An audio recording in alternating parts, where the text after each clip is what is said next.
Kalau apa jempol ini? Boleh Mas ya, jempol jadi Kiri, kanan.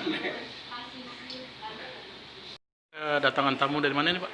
Alhamdulillah Ketua NU Kabupaten Musi Banyuasin, Rais Surya dan Ketua Tantisnya hadir didampingi oleh Ketua DPC PKB Kabupaten Muba dalam rangka restrukturisasi kepengurusan PKB di Kabupaten Muba.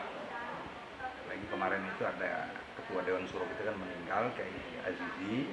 Ini akan ada penggantian. Alhamdulillah di PCNU menunjuk ini mantan Rais Surya NU Muba, Kiai Abdul Hadi untuk menjadi Dewan Suro DPC PKB Kabupaten Musi Banyuasin.